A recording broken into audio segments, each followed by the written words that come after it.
imagine you've had lots of conversations with Tuukka over the past couple of weeks. How difficult of a decision has this been for him? I have, and first and foremost, Tuukka should be congratulated for obviously all of his accomplishments as a Boston Bruin. We're extremely proud of everything that he has contributed to the organization, right down to the very end, and how he handled his exit. And it was on his terms in terms of how he wanted to lay it out. Took some time to really evaluate that and do things the way he wanted to, and stay true to what was important for Tuukka. But there has been some tough conversations, especially given I've known the road all along and the commitment that he's made, to get back to giving himself an opportunity to play again at the level that he expected to return to, and when it didn't meet those things, he started to realize that the body wasn't going to hold up, and he made a very difficult decision. I know hindsight is 20/20, and it's unfortunate what happened with his stint in the AHL that he was supposed to have and COVID. Would that have made a difference, or was it just him slowly maybe ramping up to NHL hockey? Would that have made a difference, do you think, in his progress? Probably in the end result would have been the same, given his body's response to how game activity, and he did an awful lot of work. From a conditioning standpoint, he goes in and is able to play in 4 games. Obviously, not having the benefit of a training camp, not having the benefit of the start of the season, some of those things, but I think the end result's going to be the same.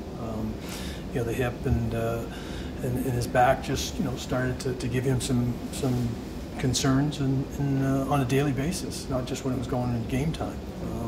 It was unfortunate that he probably didn't get to test drive that down in Providence, which was what the plan was.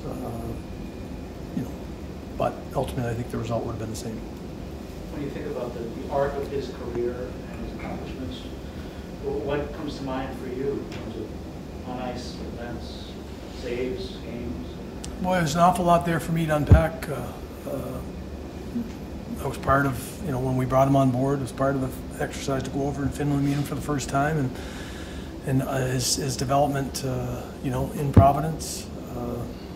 Was there when he threw, milk crates out in the ice. And turn into just an unflappable guy that I think all his teammates acknowledge you had a chance to win with him every night. And I think from a goaltending standpoint, that's all you can ever ask for a guy to go out and give you a chance to win. That's a guy you want to play in front of. But he's had he owns records. It's got a long history, and he deserves all the accolades. How does this change your plans sort of in that, I guess, moving forward? I mean, really condensed schedule. Are you comfortable with the Swayman-Ullmark tandem? Ullmark hasn't played, I think, more than 37 career games. I mean, how are you looking at that stretch now? Well, I do believe, we set out a plan in the off season that we had to address it as it plays out right now. People thought we had some crystal ball going on with regards to Tuukka, and we just made a promise, and Tuukka made a promise to us that he would have surgery and try and rehab and get to a point. And we made a promise to him that if he was willing to do that he would have an opportunity if he was healthy, and that's how it played out. Didn't take away from what our plans were to having what we feel is really good goaltending, and Jeremy was part of that. We pivoted a little bit in terms of where his development was. It didn't hurt him in that sense. He needs to play. And that probably dovetails with your comment as to how many games Linus is going to play. We've made a commitment organizationally over the last 5-6 years of really spreading out the goaltending to have an end result that we're capable of being healthy. Cross your fingers, you're being healthy at the right times and trying to get to the playoffs and win. And that's not going to change. We'll find the balance between the two players. I mean, you generally get a goaltender that's leading, but if they're tied, you rotate and go back and forth. But generally you do get a goaltender that at some point in time emerges as a guy who is capable of taking the net. And obviously during that period of time, Linus has won an awful lot of hockey games in the month of January. So we hope that continues. Is there any update on Bergeron's status? No, he's off again today. It's day to day. Butch referenced, everybody saw, he slid in the board and has a laceration in the back of his head. So we're just taking it day by day and no time frame whatsoever. Just worried about his health, and just like every other player in terms of what the process is. Earl's coming back from his upper body in the same regard, back on the ice, and incremental progression, move forward. How much does Patrice's status going forward? I know it's a little cloudy right now. How much does that affect how you evaluate your team heading into the trade deadline, and how all in do you want to be with this team? I mean, we're a committed organization to try and win. We've been that way since I've stepped foot here. We've had some pivot points of attacking from a development standpoint. My approach, if you'd asked me, and I was asked after the first period the other night, I was in a pretty good frame of mind. If you'd asked me after the game, I wasn't.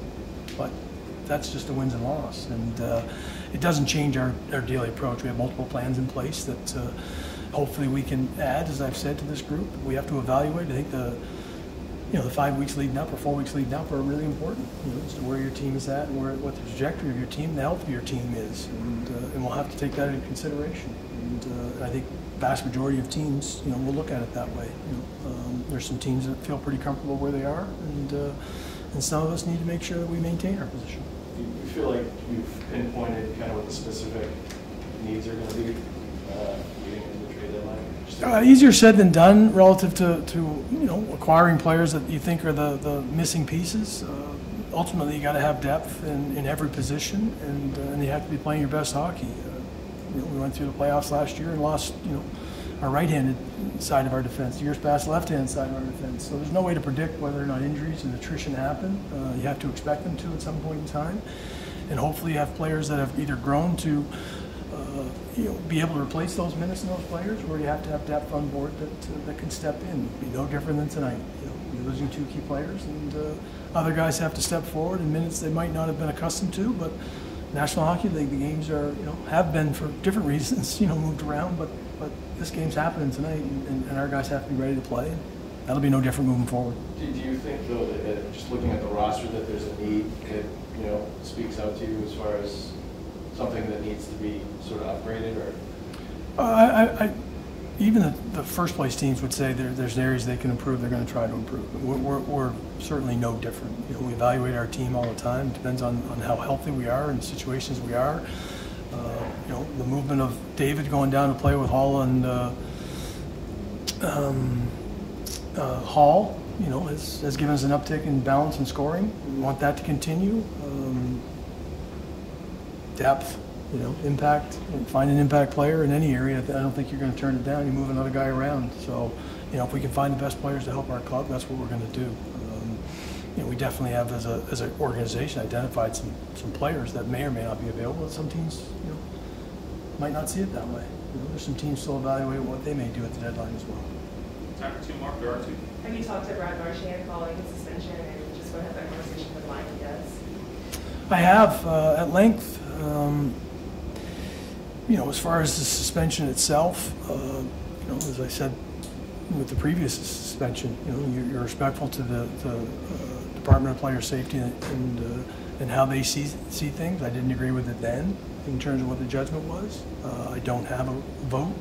I don't have a vote, coming out of this one. In all levels of management and such, I do believe there's, checks and balances. You can reevaluate the process and see if you can do things better. I probably feel the same way in this regard. Brad is remorseful. Feels he's let his team as well as himself and everybody. He didn't shun the fact that he was immature in what his decision was and allowing his emotions to control himself. In that situation, he can't unwind it at this point in time. The damage has been done, and we got to move forward. But hopefully he can. If you look at his accomplishments, relative and specifically the last 4 to 5 years, they're pretty good. He's had a couple transgressions here recently that have hurt him, and his history has hurt him even more. If David Krejci becomes available before that March 21 deadline, we try to bring him back here. Have you had any discussions with his people about that? I haven't had since the first of the year had any discussions with David in terms of what his plans were. He made an indication, you know, at the end and around the holidays as to what he was staying and doing, and I haven't had any contact with him. I know he's made some public comment, I've been asked questions, so he's answered them. With that regard, you know, if the opportunity presents itself, I'm sure there'll be several teams that will have the same conversation we would, but I haven't had any. Thanks, guys. All right, thank you, Thanks. appreciate it.